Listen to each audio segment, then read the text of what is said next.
안녕하십니까. 더불어민주당 비례대표 국회의원 장하나입니다.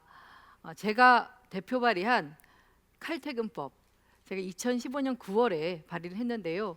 이것이 우리 더불어민주당의 20대 총선 1호 공약으로 채택이 됐습니다. 근데 주변에서 칼퇴근을 법으로 이렇게 정한다고 해도 사장님들이 보내줄 것 같지 않다, 이런 얘기를 너무 많이 하셔서 칼퇴근법이 무엇인지, 그리고 이게 한 개 법이 아니라 세 가지 법안의 패키지인데요.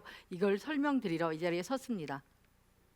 앞에 2124대 1770이라는 숫자가 있습니다. 이게 무슨 숫자냐 하면은 2114시간은 우리 대한민국의 노동자들이 1년에 평균적으로 근무하는 노동시간이고요. 1770시간은 OECD 평균 연간 노동시간입니다. 벌써 여기서 350시간 차이가 나는데요. 그럼 우리는 OECD 평균보다 한 사람이 주 1일 8시간 기준으로 해서 44일을 더 일하는 그런 수치입니다. 여기서 5대 6이란 OECD 평균 대비해서 6명의 노동자가 할 일을 5명이 하고 있기 때문에, 그래서 대한민국이 고질적인 일자리 문제, 고용의 문제가 발생하는 그런 원인이 있다고 볼 수가 있습니다. 이것을 전체 대한민국의 평균 임금 노동자의 숫자로 환산을 해보면 1931만 명의 임금 노동자가 있는데 우리는 2317만 명이 할 일을 하고 있는 겁니다. 400만 개의 일자리가 창출될 수 있는데 그것을 우리는 장시간 근로로 일자리 창출을 막고 있다. 이런 대한민국의 상황을 보여주는 수치입니다. 이것이 허황된 수치 같이 보이겠지만 사실상 이게 지난 대선 때 박근혜 대통령도 OECD 수준의 노동시간으로 줄여가겠다, 이런 약속을 했고요. 그럼 즉 400만 개의 일자리 해보겠다 했는데, 제가 19대 국회에서 4년 내내 환경노동위원회에 있었지만 이 박근혜 정부는 이러한 노력을 한 번도 보여주지 못했습니다. 지금 화면에 보이시는 건 제가 기재부에 요청해서 받은 자료입니다. 보시면 2014년 규제 기여틴 민간합동에 의해 제출된 과제들의 목록이라고 되어 있는데요. 쉽게 말하면 전경련과 같은 사용자 단체들이 정부에 민원을 제출했고 그걸 망라해 놓은 리스트입니다.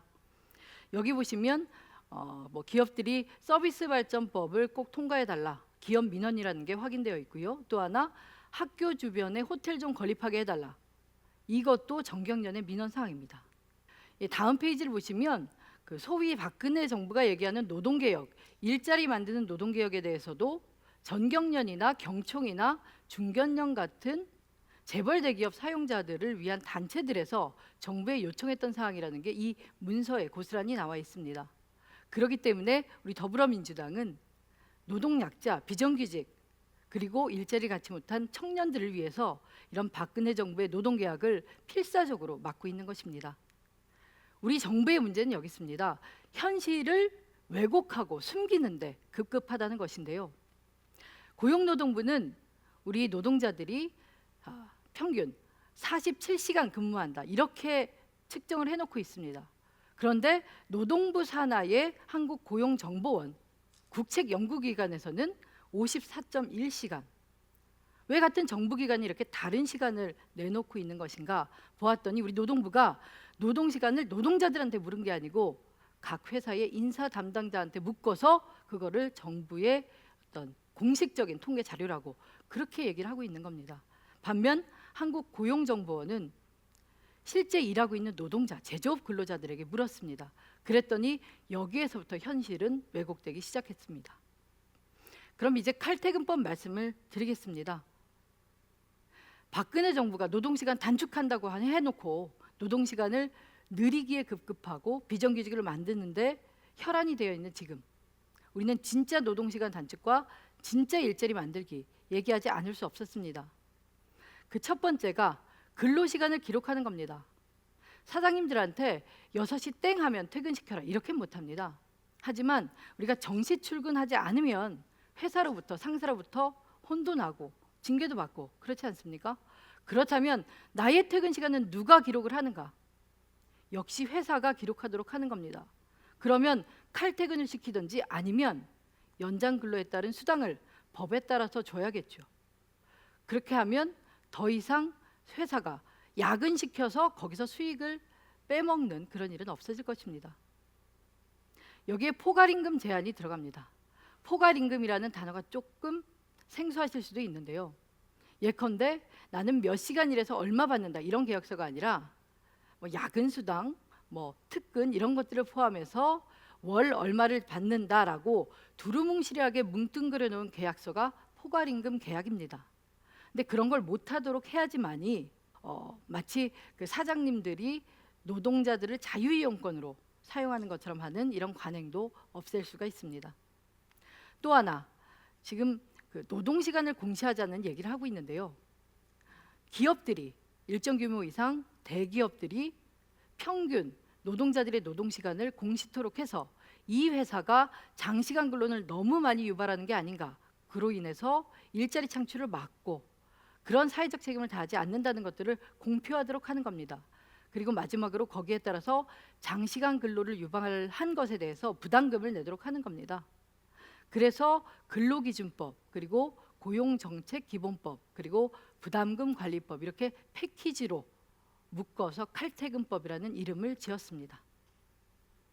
칼퇴근법의 미래가 어떨 것인지 간단히 말씀드려 보겠습니다. 우리 지금 대한민국 노동자들의 삶을 일, 잠, 그리고 술로 표현합니다. 일하고 야근한 다음에 스트레스 많이 받잖아요. 그러면 술 마십니다. 그리고 집에 가서는 자고 눈 뜨고 술 냄새 풀풀 풍기면서 출근하는 겁니다. 뭐 저 말고 많은 분들 다 경험하신 일입니다. 일잠술에서 벗어나고 진정으로 저녁이 있는 삶을 가져가야 하는 겁니다. 그래서 뭐 가족들과 단란하게 지내고 무슨 외국 영화에 나오는 것처럼 우리도 저녁에 가족들하고 식사도 하고 웃기도 하고 그게 다가 아닙니다. 사실 이 칼퇴근법, 저녁 있는 삶이 가장 중요한 이유는 우리 골목상권, 지역경제 활성화에 직결되어 있다는 겁니다.